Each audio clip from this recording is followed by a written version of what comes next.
Assalamualaikum warahmatullahi wabarakatuh. Salam sejahtera untuk kita semua, Om Swastiastu, Namo Buddhaya, salam kebajikan, merdeka. Badan Kebudayaan Nasional Pusat PD Perjuangan mendapatkan amanat dari DPP PD Perjuangan untuk melaksanakan kegiatan Bulan Bung Karno. Amanat ini dilaksanakan dengan penuh semangat dan sungguh-sungguh oleh BKN Pusat sebagai badan yang dimiliki oleh Partai Demokrasi Indonesia Perjuangan untuk mengembangkan, melestarikan, dan mengaktualisasikan nilai-nilai keindonesiaan dalam berbagai kegiatan budaya. Bulan Bung Karno tahun 2021 ini kita isi dengan berbagai kegiatan yang berbeda dan tidak biasa.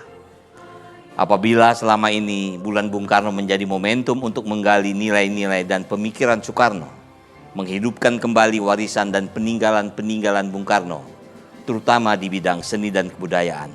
Pada tahun ini, Bulan Bung Karno kita isi dengan menyimak bagaimana Bung Karno di mata negara-negara sahabat. Bung Karno memiliki tempat istimewa dalam pergaulan bangsa-bangsa internasional pada masanya. Oleh karena itu, dalam peringatan Bulan Bung Karno tahun ini, kita ingin mendengarkan kesan dan pesan dari para duta besar negara-negara sahabat tentang Bung Karno. Bagaimana Bung Karno dikenal oleh para diplomat internasional hari ini? Apakah mereka masih mengenal Bung Karno? Apakah pemikiran dan idealisme Bung Karno masih hidup di antara bangsa-bangsa tersebut? Kita juga menyiapkan kegiatan yang menggali pengenalan dan pemahaman tentang Bung Karno di kalangan anak-anak muda. Tidak hanya anak-anak muda Indonesia. Kita tentu ingin mendengarkan bagaimana anak-anak muda dari berbagai negara bercerita tentang Bung Karno. Apakah mereka tahu siapa Bung Karno? Apakah mereka mengenal pemikiran dan peranan Bung Karno dalam perjuangan mendirikan dan membangun Indonesia?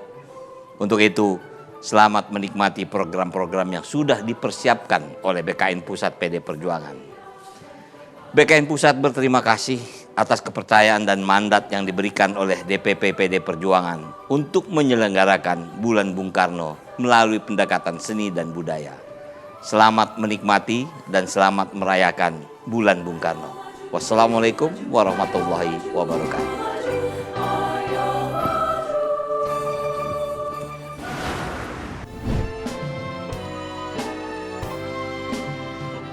Assalamualaikum warahmatullahi wabarakatuh. Halo Sobat Badan Kebudayaan Nasional Pusat PDI Perjuangan, selamat sore. Kita jumpa lagi di talkshow Bung Karno Series. Selama bulan Juni ini, kami BKN akan hadir menemani sore hari Anda dengan banyak cerita tentang Bung Karno. Kali ini saya Aryo Bimo akan menemani Anda dari Rumah Budaya Badan Kebudayaan Nasional Pusat PDI Perjuangan. Bersama seorang narasumber yang luar biasa pada hari ini, Bapak Profesor Dr. Aswi Warman Adam. Beliau adalah seorang profesor riset di Lembaga Ilmu Pengetahuan Indonesia. Baik Prof, selamat sore. Selamat sore Bung Arya Bima. Sehat-sehat Prof? Ya sehat, Alhamdulillah. Ini satu yang amat penting kali ini adalah kesehatan Prof. Iya betul. Situasi kita doakan aja semoga pandemi ini segera selesai dan kita akan hidup normal kembali sebagai bangsa untuk berpikir Indonesia ke depannya seperti apa. Prof, hari ini pertama-tama kami mengucapkan terima kasih Prof atas kesediaan Prof hadir di Rumah Seni Budaya BKN PDI Perjuangan yang kali ini kita mengadakan talk show untuk kembali mengingat apa saja sih kita punya seorang tokoh Bung Karno ini. Rumah Budaya PDI Perjuangan akan selalu membuat suatu kegiatan-kegiatan para pendiri bangsa, para founding fathers kita untuk kita ingat kembali kepahlawanannya, apa yang pernah dibuat apa yang pernah dikerjakan dan itu diakui oleh kita-kita yang sampai hari ini.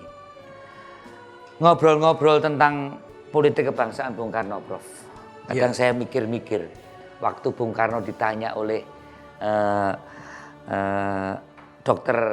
Rajiman waktu itu di dalam sidang BPUPK, di dalam sidang Dr. Sumbito Sokai, ditanya, Bung, apa dasar Indonesia Merdeka? Kan itu. Iya, betul. Nah, ditanya terus Bung Karno menjawab, kebangsaan itu sesuatu yang diutarakan pertama kali. Memang kebangsaan yang diutarakan adalah kebangsaan yang berperi kemanusiaan. Ya. Atau peri kemanusiaan di Taman Sarinya Internasionalisme. Gitu. Kemudian juga disampaikan bahwa peri kemanusiaan kita adalah peri kemanusiaan yang bermufakat atau demokrasi. Dan demokrasi kita adalah demokrasi bukan yang liberal, tapi demokrasi yang mewujudkan keadilan sosial. Dan semuanya itu adalah saya gali dari bumi Indonesia karena ada dan nyata karena bangsa ini adalah bangsa yang berketuhanan. Prof, yang saya tanyakan, Prof, kenapa dia yang disampaikan saat itu adalah dalam sidang perumusan Pancasila itu adalah kebangsaan, Prof? Karena kebangsaan itu yang dibutuhkan supaya kita bisa merdeka. Yang syaratnya itu, Prof, ya? Syaratnya itu, yang kita lawan itu kan penjajah. Bukan bangsa kita, bangsa lain yang menguasai kita, yang menguras kekayaan negara kita, negeri ini. Jadi untuk itu perlu ditegakkan itu kebangsaan. Kebangsaan. Kita ini satu bangsa, kita berhak sama dengan bangsa yang lain. Termasuk juga bangsa penjajah itu setara harusnya dengan kita. Kenapa dia mengeksploitasi dalam parlom atau menguasai wilayah ini gitu. Jadi kita harus tegak sebagai bangsa gitu. Jadi itu yang pertama gitu. Bangsa itu dalam situasi penjajahan. Itu yang sangat utama. Walaupun kemudian kebangsaan itu juga sangat penting. Saya katakan kebangsaan itu sangat penting keluar dan ke dalam ya. Keluar bagaimana kita menghadapi bangsa-bangsa lain di dunia setara dan bahkan juga kita ikut menganjurkan perdamaian yang abadi di dunia gitu ya. Nah, kemudian yang kedua ke dalam bagaimana kebangsaan itu mempersatukan kita, mempersatukan suku-suku bangsa yang berbeda agama, bahasa di seluruh daerah Nusantara ini gitu. Jadi kebangsaan itu satu pengikat ya. Keluar dan ke dalam gitu. Jadi dimulai dengan kebangsaan itu gitu. Saya berimajinasi nih, Prof. Misalnya saja waktu itu kita tidak sepakat hidup dalam satu bangsa. Maaf, ini kan berbangsa-bangsa, Prof. Waktu itu kan tanggal 1 Juni juga belum ada Indonesia ya. Iya. Sebagai satu bentuk negara. Waktu itu kan pidato sebagai satu dasar Indonesia Merdeka, Bung Karno bicara soal kebangsaan yang pertama kali, kemudian kebangsaannya bukan kebangsaan yang chauvinis, tapi kebangsaan yang berperi kemanusiaan. Jadi memang saat itu imajinasi kita, Prof, memang kita belum satu bangsa, Prof ya. Waktu pidato itu. Kita sudah memulai itu. Menurut saya tonggak yang penting sebelumnya itu adalah Sumpah Pemuda. Sumpah Pemuda tanggal 28 Oktober tahun 28 kita sudah menyatakan berikrar ya, paling tidak generasi muda pada saat itu bahwa kita ini satu bangsa, satu nusa dan menjunjung tinggi bahasa persatuan. Jadi bahasa Indonesia itu sudah ada yang mengatakan gitu bahwa apa perbedaan antara Sumpah Pemuda dengan proklamasi gitu 17 Agustus. Perbedaannya ada yang menafsirkan bahwa pada saat Sumpah Pemuda itu sebetulnya roh bangsa Indonesia ini sudah ada. Sudah ada. Tapi masih di luar gitu. Nah, nanti roh itu baru masuk ke tubuh Indonesia itu pada tanggal 17 Agustus 45. 17 Agustus. Lengkap roh dan nyawanya gitu. Itu satu perbandingan ya yang mungkin sangat-sangat sederhana, tapi memperlihatkan ya perkembangan dari Sumpah Pemuda sampai kepada proklamasi 17 Agustus 45 dan pidato Bung Karno ini betul-betul ya suatu pidato yang mempersiapkan betul pada saat kita akan tidak lama lagi akan merdeka ini, dasarnya itu apa gitu. Karena sebelum Bung Karno memang sudah ada yang berpidato, tapi mereka berpidato tentang yang lain-lain gitu. Bung Karno juga menyindir itu. Jadi Supomo itu berpidato tentang apa syarat berdirinya sebuah negara gitu. Syarat. Yamin pun juga berpidato, tapi tidak seperti yang ditulis oleh sejarah pada masa Orde Baru gitu. Dia berpidato dalam waktu yang sangat-sangat singkat. Jadi Bung Karno lah yang pertama mengungkapkan dasar negara itu. Filosofis Grondslag itu apa untuk negara Indonesia. Dan Bung Karno mengatakan sejak awal gitu bahwa yang akan dia sampaikan ini adalah suatu filosofi dasar yang dapat diterima gitu oleh semua pihak. Filosofi dasar yang dapat diterima oleh semua pihak. Dia garis bawah itu diterima oleh semua. Jadi ini dari semua untuk semua gitu. Nah itu dasar kebangsaannya di situ, Prof. Betul. Jadi dia betul-betul meyakinkan bahwa ini bukan ide dia sendiri, tetapi sesuatu yang bisa diterima oleh semua pihak. Dan kelima dasar itu adalah Pancasila yang bisa diterima oleh semua pihak. Tidak ada yang menolak kelima dasar itu. Bahwa persoalan kemudian ada yang menginginkan urutannya nomor 1, nomor 2 dan seterusnya itu kan persoalan sesudah itu ya. Tetapi pada intinya tidak ada yang menolak dari lima konsep itu yang disampaikan oleh Bung Karno gitu. Nah ini Prof, pidato 1 Juni dikenal sangat luar biasa seperti Prof katakan sebagai suatu pandangan Bung Karno mengenai filosofi Grondslag atau suatu dasar negara yang nanti kalau jadi Indonesia merdeka gitu. Yang saya mau tanya Prof, sebenarnya mulai kapan sih sejarah kebangsaan itu ada dalam imajinasi dan ada di dalam abstraksi orang Soekarno? Kalau dalam sejarah Prof, tadi Prof bicara soal Sumpah Pemuda. Tahun 1927 Bung Karno mendirikan PNI, ya kan? Betul. Di dalam PNI itu ada asas PNI adalah Marxisme. Dia sudah bicara sosionasionalisme, sosiodemokrasi dan ketuhanan. Iya. Yang saya tanyakan Prof, waktu itu apa sih imajinasi Bung Karno tentang sosionasionalisme dan sosiodemokrasi? Walaupun itu sudah terurai benarnya di pleidionya di Indonesia Menggugat Prof. Yang saya tanyakan Prof, apa sebenarnya negara kebangsaan yang dia pikirkan dalam konsepsi Soekarno ini? Apakah ini negara kebangsaan dengan imajinasi luasnya yang seperti apa, bentangan sukunya ada berapa, kira-kira konsepsinya yang seperti apa Prof ini? Bung Karno jelas tidak ingin mendirikan negara Jawa gitu, tidak ingin juga mendirikan negara Sumatera atau Bali gitu. Tapi paling tidak dalam bayangan para founding fathers kita itu, mereka membayangkan Sriwijaya atau Majapahit yang mungkin kekuasaannya ya tidak sebesar kekuasaan negara yang ada sekarang. Tetapi luas wilayah atau pengakuan dari daerah-daerah terhadap kerajaan itu membuktikan bahwa ini adalah mereka mempunyai wilayah yang kira-kira ya sebesar Indonesia sekarang ini.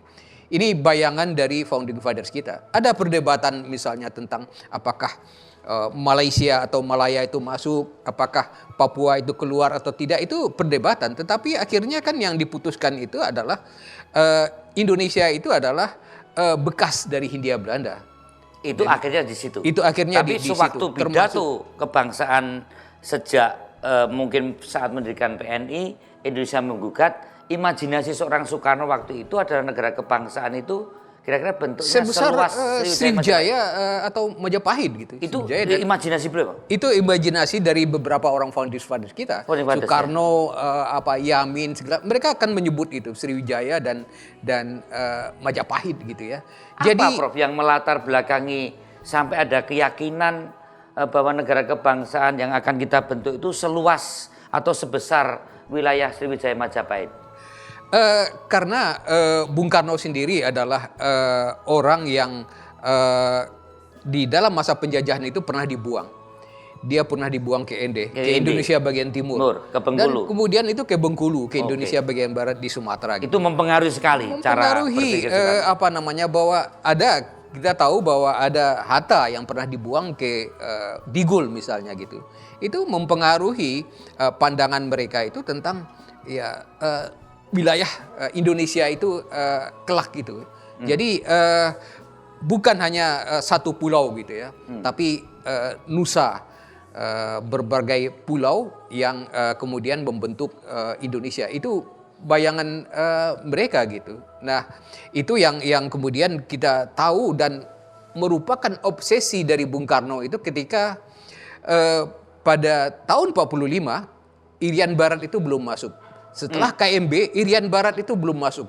Dan Bung Karno berjuang mati-matian Mewujudkan itu, untuk wilayah, mewujudkan konflik itu wilayah. di Konferensi Asia Afrika di Bandung. Itu salah satu komunikenya itu menuntut supaya Irian Barat itu bisa dikembalikan ke Indonesia. Dan di dalam pidato beliau di PBB tahun 60 disebut juga gitu. Ada kolonialisme Belanda di Irian Barat. Dan Bung Karno juga bukan hanya dalam politik kenegaraan, tapi secara pribadi juga menjalin hubungan dengan Presiden Kennedy.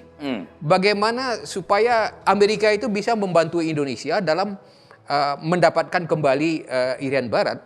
Satu hal yang menarik menurut saya gitu ya, kedekatan antara Presiden Soekarno dengan Presiden Kennedy ini adalah ketika Soekarno diundang ke Gedung Putih.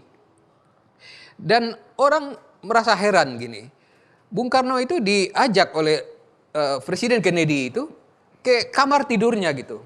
Nah, orang tentu berpikir ini kenapa ini? Ini apa homo atau bagaimana ini kok presiden asing itu diajak untuk berbicara itu di kamar tidur Kennedy. Iya. Ternyata di Gedung Putih itu semuanya itu sudah dipasang alat penyadap.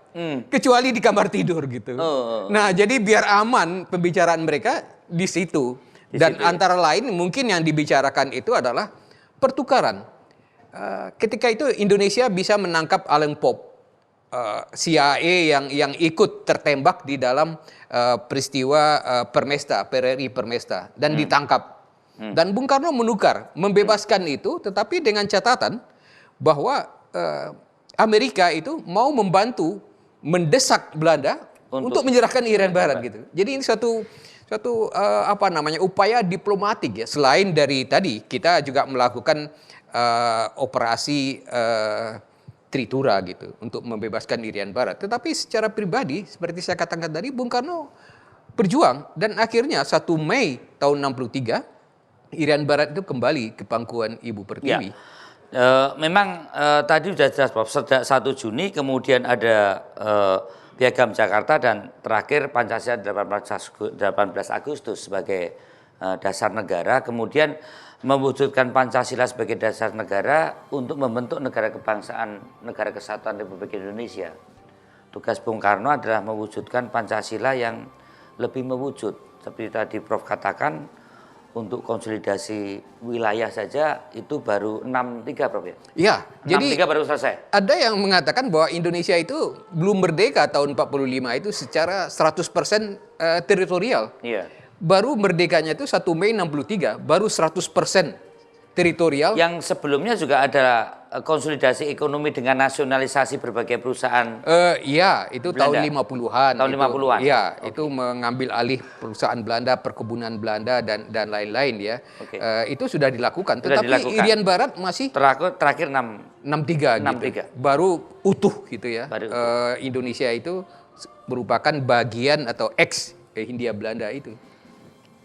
Prof, tadi Prof sampaikan bahwa Pancasila ini adalah atau 5 dasar ini adalah salah satu syarat untuk kita mewujudkan Indonesia merdeka dan mengisi Indonesia merdeka untuk menjadikan bangsa ini meneruskan jalannya revolusi Indonesia saat itu. Prof tadi sampaikan bahwa Bung Karno juga membawa ide 5 sila itu tidak hanya untuk memerdekakan bangsa ini dan membentuk negara ini yang sampai hari ini akhirnya kita jadi ada. Akhirnya Prof bisa ketemu dengan saya. Itu karena memang cita-cita para founding fathers yang memberikan kontribusi besar untuk bangsa ini ada. Termasuk Bung Karno sebagai salah satu tokoh besarnya. Prof, benar Bung Karno itu menjual Pancasila dan tanda petik untuk lebih memerdekakan bangsa-bangsa terjajah di dunia saat itu.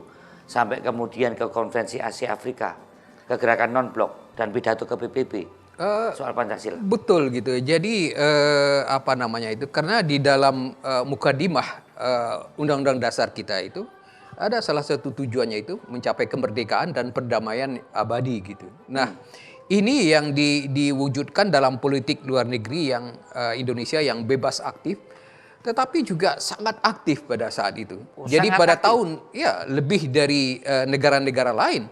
Jadi pada tahun 55 itu kita mengadakan konferensi Asia Afrika. Ini konferensi yang pertama oleh negara-negara yang pernah terjajah di Asia Afrika yang pada saat itu belum pernah ada konferensi kecuali di negara yang terjajah atau di negara yang bekas penjajahnya. Jadi seperti Indonesia di Indonesia atau di Belanda. Tetapi di negara lain itu baru di Indonesia untuk pertama kalinya di Bandung. Itu betul, Bung Karno sebenarnya pertemuan itu adalah menawarkan formulasi Pancasila sebagai suatu guidance perjuangan negara-negara terjajah. Bung Karno di situ sudah berbicara tentang Pancasila ya, tetapi yang sangat utama itu di situ itu adalah bahwa konferensi Asia Afrika itu menghasilkan Dasar-Sila Bandung gitu. Nah, itulah yang mendorong puluhan negara di Asia dan Afrika kemudian mendapat inspirasi untuk merdeka gitu. Dasar-Sila Bandung itu, Bang. Jadi karena konferensi Asia Afrika di Bandung itu yang digagas oleh atau yang diselenggarakan oleh Indonesia gitu. Jadi di situ sangat besar jasa Bung Karno gitu dan banyak pemimpin dari Afrika Selatan dan lain-lain itu Mandela teringat selalu itu konferensi Asia Afrika itu. Prof, boleh nggak saya katakan bahwa Dasar-Sila Bandung itu adalah forum yang meleverage Pancasila untuk menjadi ideologi yang lebih mendunia dalam konteks untuk membebaskan negara-negara yang saat itu dijajah. Betul kan? Jadi itu yang kemudian dilanjutkan lagi dengan gerakan non-blok. Dan selain itu juga Bung Karno pada tahun 60 itu berpidato di PBB. Dia berpidato itu di PBB itu 2 jam. Ya. Pidato nomor 4 terpanjang di sepanjang sejarah PBB. Nomor 4. Karena ada lagi yang lebih panjang, Khrushchev itu. Negara-negara. Sampai hari nomor 4. Bro. Nomor 4 gitu. Nah itu pidatonya itu sangat luar biasa menurut hemat saya. Karena di sana dia membahas geopolitik dunia gitu. Ketika Tiongkok itu tidak dimasukkan. Jadi sebuah negara yang penduduknya terbesar di dunia itu tidak ikut di dalam PBB. Jadi Bung Karno memprotes itu. Dan yang kedua juga menyampaikan kepentingan Indonesia bahwa Irian Barat itu masih dijajah Belanda.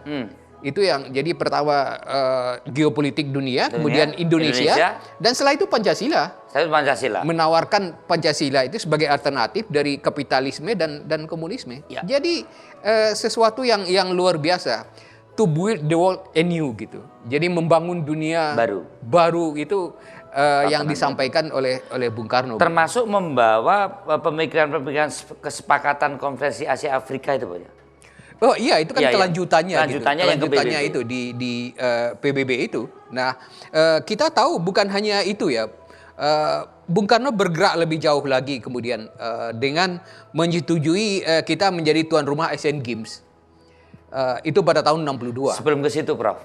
Kenapa sempat Bung Karno akhirnya marah mau keluar PBB? Ya itu kan karena konfrontasi dengan Malaysia itu kan itu yang menganggap masih ada. Iya, yang Tunku Abdul Rahman itu seakan-akan merendahkan Indonesia dan melakukan penghinaan dan semacamnya. Gitu. Terakhir Prof, sebelum jeda, Tadi Prof katakan bahwa Pancasila sebagai ideologi alternatif dari dua ideologi besar saat itu, yaitu komunisme dan liberalisme, kapitalisme liberal. Di mana sih Prof letak bahwa Bung Karno mengatakan dalam pidatonya Pancasila Hugel of Striken daripada manifesto komunis dan Declaration of Independence. Sebenarnya apa yang melebihkan daripada dua pemikiran ideologi besar itu? Karena ideologi ini sangat simpel, Dan sangat gede loh ya. sederhana. Waktu itu kan dua kekuatan besar sangat, ini. Sangat sederhana karena Bung Karno bicara ini Pancasila kan lebih tinggi. Hanya 5 gitu, 5 Iya, 5. aspek. Dan ketika Bung Karno berpidato di PBB, dia berpidato pertama itu, konsep yang pertama itu adalah nationality.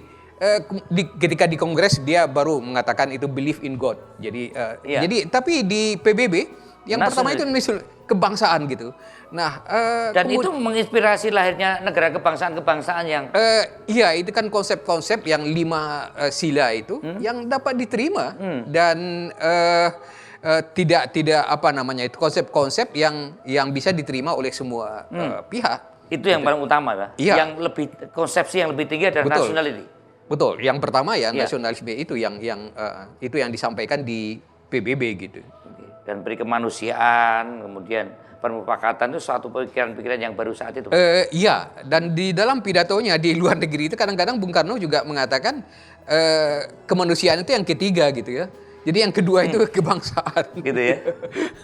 Karena memang urutan tidak terlalu menjadi masalah, Prof. Tidak, Substansi yang penting substansinya itu 5 pokok itu yang ingin disampaikan dan bisa diterima oleh semua pihak. Prof, kita jeda sebentar. Selanjutnya nanti kita akan diskusi yang lebih menarik yang tentunya kalangan muda pengen mendengarkan dari seorang Prof mengenai masalah sejarah kebangsaan kita. Sobat BKN yang berbahagia, kita jeda dulu ya. Kita dengarkan lagu berikut ini.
Baik, kita lanjutkan, Sobat BKN.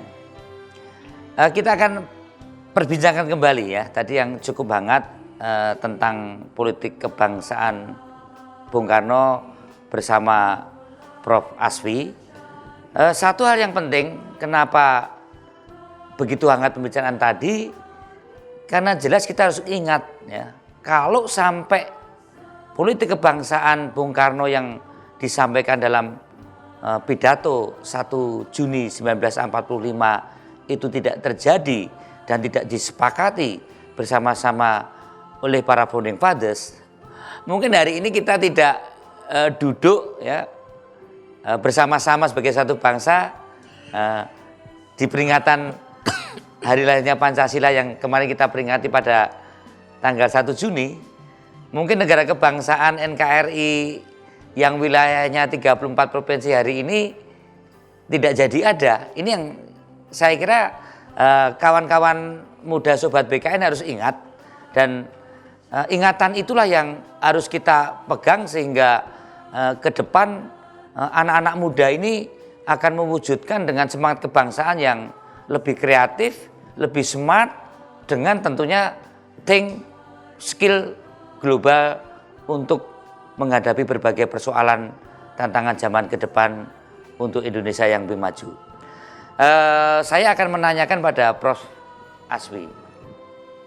Prof, kadang anak-anak muda sekarang ini begitu kuatnya di dalam hard skill-nya. Dia jago ngomong bahasanya, sudahlah sekarang bahasa Inggris itu menjadi sesuatu keharusan buat anak-anak muda. Kemudian mungkin 2-3 bahasa. Think-nya teknologi membuat mereka untuk bisa ngerti dalam tempo sekian menit, sekian detik untuk ngerti masalah dunia ini persoalan seperti apa. Kemudian juga bagaimana hubungan mereka lebih bersifat untuk lebih pada urusan-urusan yang lebih individual. Katakanlah begini, Prof. Tidak terlalu penting buat mereka itu soal narasi-narasi kebangsaan. Tapi di satu pihak, Prof, saya tahu kalangan muda di Cina, bagaimana spirit maosnya yang begitu tinggi untuk dia bisa keluar negeri dan mendapatkan ilmu itu untuk kepentingan negaranya. Bagaimana semangat Meiji restorasi Jepang untuk membuat orang Jepang untuk mengambil dengan think global dan ilmu global untuk kembali ke negaranya. India dengan Swadesinya, Vietnam dengan Master Ho Chi Minh-nya. Sebenarnya seberapa besar sih, Prof, menurut Prof, semangat kebangsaan para founding fathers yang meletakkan fondasi bangsa ini untuk menjadi negara kesatuan dengan dasar Pancasila ini masih relevan untuk menjawab berbagai persoalan saat ini dan ke depan Indonesia? Bahwa founding fathers kita itu sudah meletakkan tadi dasar negara, dasar kita untuk menuju ke mana itu, dan penunjuk arah itu, yaitu Pancasila. Kita harus menyadari bahwa kebinekaan kita gitu. Kita selalu berbicara tentang Bhinneka Tunggal Ika, tapi kita tidak tahu kebinekaan kita itu sebesar apa.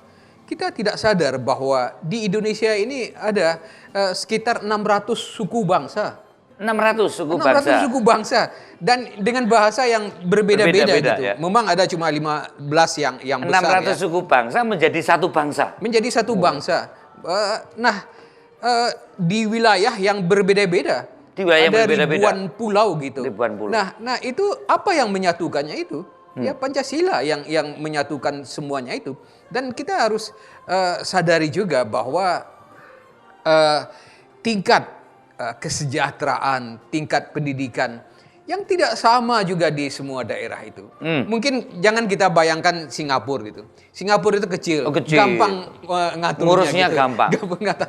Tapi Indonesia yang begitu luas ini, yang penting itu selalu digelorakan oleh Bung Karno, bersatu.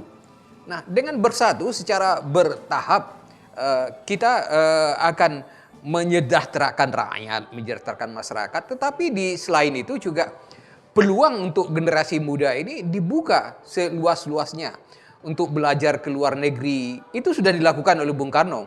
Waktu itu ya, anak-anak muda 60-an. disekolahkan ke luar negeri. Mengirim para pemuda untuk belajar ke luar negeri, ke negara sosialis, dan juga sebetulnya ada ke Amerika dan lain-lain. Nah, mereka diharapkan untuk kembali ke Indonesia untuk membangun Indonesia.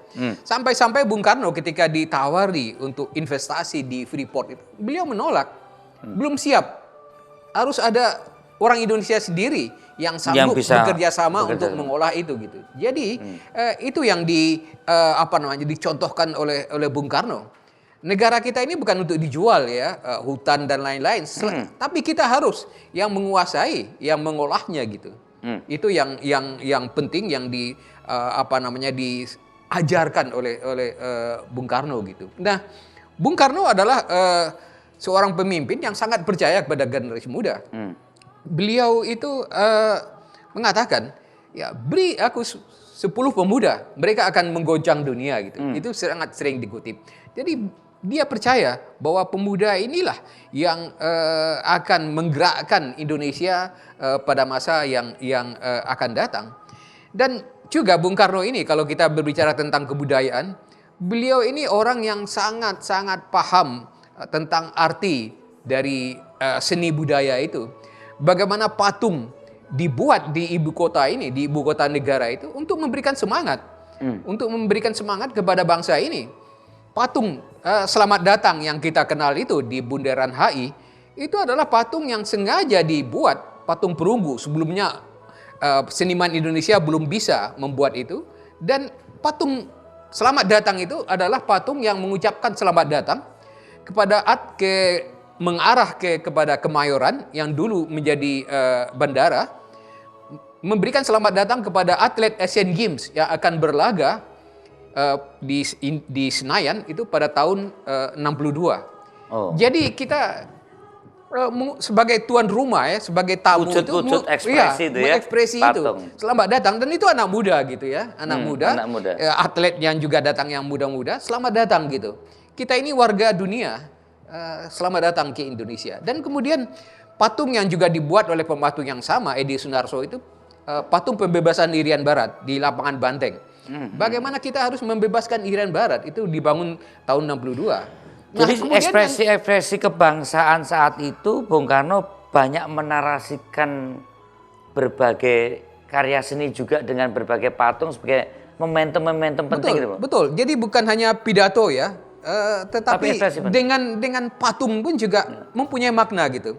Dan pematung yang sama, Edi Sunarso itu membangun patung Dirgantara. Iya. Nah, patung Dirgantara itu luar biasa karena patung yang idenya itu adalah Bung Karno itu sangat kagum pada Yuri Gagarin, seorang kosmonot Rusia yang bisa terbang ke ruang angkasa gitu. Nah, Bung Karno ketika itu mencoba mengindonesiakan ya. Jadi dirubah dengan Gatot Kaca atau yang khas Indonesia, yang intinya pesannya dari patung itu, patung di Pancoran itu adalah pesan kepada generasi muda. Gantungkan cita-citamu setinggi langit gitu. Itu pesannya gitu. Jadi betapa Bung Karno sangat percaya, menghargai para pemuda gitu. Supaya mereka itu bercita-cita tinggi. Setinggi langit. Itu. Kita bercita-cita setinggi langit, tapi teh ini harus kita minum, Prof. Silakan dulu, Prof. Ya, nanti Prof banyak menyampaikan pernyataan-pernyataan yang haus itu. Prof, ada satu pernyataan mungkin Prof setuju. Masih terkait dengan politik kebangsaan kita, Prof. Tadi Prof sudah katakan sebagai fondasi yang statis Pancasila ini kokoh untuk membangun suatu atap negara kesatuan. Tapi ada kekhawatiran, Prof. Ada satu pendapat juga seorang sejarawan, kalau kau mau hancurkan suatu bangsa, itu yang pertama hilangkan ingatan memori sejarahnya. Yang kedua, hilangkan kewibawaan para tokoh pendiri bangsanya. Dan yang ketiga, hancurkan budayanya. Bangsa ini akan hancur. Indonesia tidak akan se-ekstrem itu. anak muda Indonesia tidak akan se ekstrem itu. Tapi ada kecenderungan-kecenderungan yang mulai menguat, Prof. Hilangnya jejak-jejak sejarah di kalangan memori anak muda. Prof khawatir nggak itu saat ini? Iya, oleh sebab itu saya sangat prihatin ya dengan pendidikan sejarah yang ada sekarang ini gitu. Faktor politik pada masa Orde Baru yang belum selesai pada era reformasi ini. Yang masa 30 tahun ketika sejarah itu dibuat sesuai dengan kehendak penguasa pada saat itu, untuk merubahnya itu tidak gampang juga. Mengembalikan sejarah yang sebenarnya yang masih sebenarnya sulit. itu Sampai hari ini masih sulit, Prof. Sampai ini masih terkendala gitu. Terkendala. Buktinya mata pelajaran sejarah itu pun juga seakan-akan dianggap tidak penting, tidak wajib dan berbahaya diremehkan gitu. Itu yang terjadi, padahal sangat-sangat penting itu, karena sejarah itu kan sebetulnya mengajarkan 3 hal ya. Mengajarkan kita ini berasal dari mana. Kita tahu identitas kita berasal dari mana. Kita sekarang ini sedang berada di mana dan mau kemana gitu. Iya. Nah itu peran atau kegunaan sejarah ini. Nah kalau kita tidak belajar sejarah, kita tidak tahu. Kita ini bukan tiba-tiba ada di sini. Kita mempunyai asal usul, mempunyai arah yang sangat panjang ke belakang, tetapi kita juga bisa memprediksi apa yang terjadi di ke depan itu dengan melihat pengulangan-pengulangan sepanjang sejarah ini. Itu sebenarnya Bung Karno juga menyampaikan beberapa pidatonya mengenai jas merah. Betul. Jadi itu lebih pada bagaimana bangsa ini menjadi cerdas atau mencerdaskan kehidupan bangsa ini tidak lepas dari konteks bagaimana tahu sejarah bangsanya. Menurut Prof. Betul. Sejarah kita ini kan adalah sejarah perjuangan. Sejarah perjuangan yang panjang ya, dari kerajaan-kerajaan akhirnya sampai pada abad ke-20 ketika kita berjuang, itu mulai berjuang melalui organisasi, termasuk organisasi politik ya, itu baru pada abad ke-20, dan kita sudah lakukan itu, dan tujuannya seperti dikatakan oleh Bung Karno itu adalah mencapai kemerdekaan. Kemerdekaan ini jembatan emas, kata Bung Karno. Jembatan emas menuju ke suasana, ke masa yang lebih cerah, yang lebih adil, yang lebih adil tentunya. Yang lebih mensejahterakan. Nah, di situ Prof, saya ingin menyampaikan kembali pentingnya mengenai narasi kebangsaan yang lebih smart, yang lebih kreatif. Mungkin cara pengenalannya juga tidak indoktrinatif seperti zaman Tubabi atau zaman P4. Menurut Prof, bagaimana menanamkan narasi-narasi kebangsaan ini supaya menjadi narasi publik, bukan narasi elit seperti kita-kita, narasi pemuda-pemuda tadi, yang kira-kira lebih bisa diterima, dan itu tetap bisa menjadi soft skill dia untuk bagaimana di era global ini spirit-spirit untuk bicara soal nasional interest itu masih menjadi warna di kalangan kaum muda, Prof. Ini yang kadang saya agak prihatin. Saya kira kita perlu membuat cerita-cerita yang mungkin belum banyak diketahui ya, tetapi menurut saya sangat menarik gitu. Pernah sebuah bank swasta itu menanyakan kepada saya sebuah cerita, dan itu dibuat iklannya, tetapi nampaknya orang tidak menangkap apa maksudnya gitu. Nah, yang ingin saya ceritakan ini adalah pada tahun 48 ketika terjadi agresi militer Belanda, ibu kota waktu itu di Jogja, dan Soekarno dan Hatta dan beberapa orang anggota kabinet itu ditawan. Dan Bung Karno itu sebelum terjadi agresi itu sudah menitipkan apa yang dititipkan Bung Karno itu kepada seseorang ajudannya namanya H. Mutahar, Hussein Mutahar. Nah, apa yang dititipkan itu bendera pusaka. Kamu harus jaga ini bendera ini gitu. Kamu selamatkan gitu. Nah, Hussein Mutahar itu tidak berusaha melarikan diri dia ke Semarang dan di Semarang ditangkap. Tetapi apa yang sudah dia lakukan sebelumnya, bendera pusaka ini dia buka jahitannya. Jadi merah dan putih, sehingga ketika di koper dia, ya ada kain merah dan ada kain putih yang terpisah. Jadi ya orang nggak ada apa-apa, ini kan kain cuma gitu. Nah, sampainya di Semarang, kemudian dia ke Jakarta. Nah, di Jakarta dia bertemu dengan istri seorang dokter yang di rumahnya itu ada mesin jahit. Nah, dijahit kembali bendera pusaka itu. Nah, kemudian di Jakarta dan kemudian ada seorang tokoh yang akan berangkat ke Bangka, di tempat Bung Karno itu diasingkan. Nah, bendera pusaka ini dibawa, diselamatkan kembali, dikembalikan kepada Bung Karno. Jadi ini kan satu perjalanan yang panjang bagaimana bendera itu harus dibuka jahitannya, dimasukkan koper, dan kemudian dijahit kembali di Jakarta, dititipkan kepada seorang tokoh yang ke pengasingan Bung Karno di Bangka, dan kemudian ketika Bung Karno kembali ke Jogja pada bulan Juli tahun 49, bendera itu dibawa. Jadi semangat kebangsaan itu juga Itu hal yang sangat kreativitas sederhana gitu. Nah, ketika Bung Karno itu tahun 49 bendera itu dikibarkan. Nah, bulan Desember tahun 49 Bung Karno pulang ke Jakarta dengan pesawat Garuda. Nah, di pesawat Garuda itu sudah menunggu ya di bandara Kemayoran waktu itu ribuan masyarakat. Tapi yang dikeluarkan pertama dari pesawat itu bendera merah putih gitu.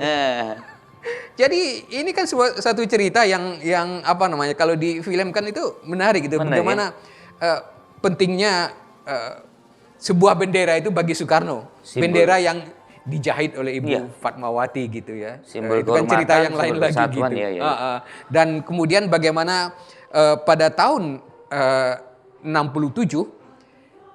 ketika terjadi pengalihan kekuasaan kepada pejabat presiden waktu itu Soeharto, ketika dia akan menaikkan bendera merah putih 17 Agustus, benderanya kok nggak ada gitu. Nah, ternyata bendera itu ada mereka tanyakan ke Bung Karno, dan menurut Bung Karno bendera itu disimpan di Monas di bawah itu. Nah, akhirnya bendera itu baru ditemukan di situ. Jadi pentingnya sebuah bendera pusaka itu bagi seorang untuk mengingatkan kembali bahwa ini perjuangan simbol bangsa, kebersamaan, simbol kehormatan, simbol kerukunan, simbol semangat ya di dalam suatu bentuk bendera itu. Betul. Prof, ini closing statement Prof. Kira-kira untuk generasi muda sekarang pengganti bendera merah putih sekarang ini apa Prof? Nggak ada pengganti bendera merah putih pusaka. gitu. Pengganti bendera pusaka yang bikin gereng lagi tadi. Tadi kan ada bendera pusaka yang mengingatkan seluruh narasi perjuangan yang sampai Bung Karno perjuangkan sampai yang punya nilai sama dengan bendera merah putih. Memang kita terus menghormat pada bendera merah putih di setiap upacara atau setiap kita menyanyikan Indonesia Raya. Atau tetap itu yang mau kita pegang? Itu memang tidak bisa tergantikan. Jadi karena ada lambang negara, ada bahasa, dan ada bendera, itu kan sudah ditetapkan di dalam Undang-Undang Dasar. Jadi ide kemarin itu tidak tergantikan. Sri Sultan menyanyikan Indonesia Raya pada tanggal 17 masuk ke seluruh ruang publik itu termasuk sesuatu yang luar biasa. Yang luar biasa menurut hemat saya. Tetapi juga banyak hal yang lain yang menarik untuk generasi muda misalnya. Ketika generasi muda itu suka memakai kaos misalnya Che Guevara gitu.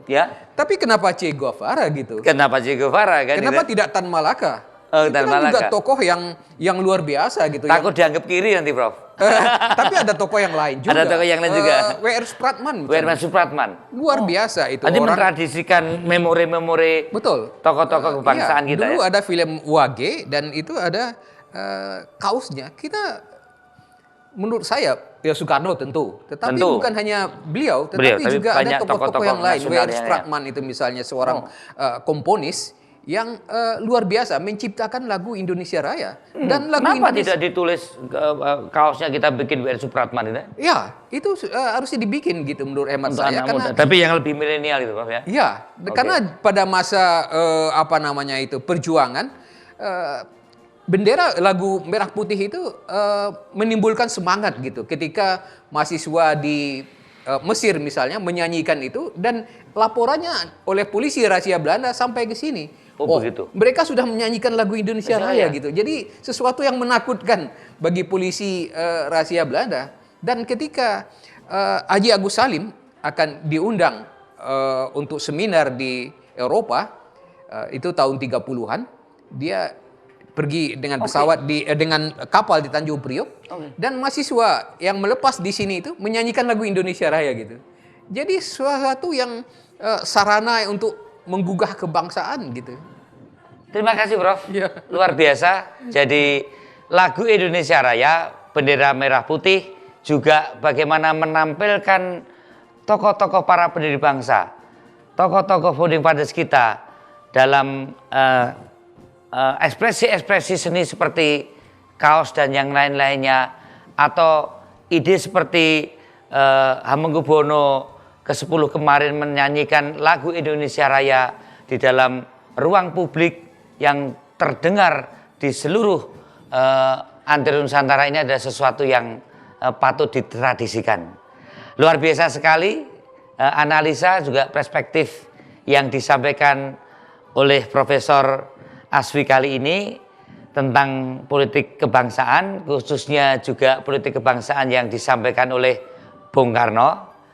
Prof. Asfi, saya mengucapkan terima kasih sudah meluangkan waktu sharing pada sore hari ini bersama BKNP PDI Perjuangan. Sampai jumpa lagi di konten selanjutnya. Salam merdeka. Wassalamualaikum warahmatullahi wabarakatuh.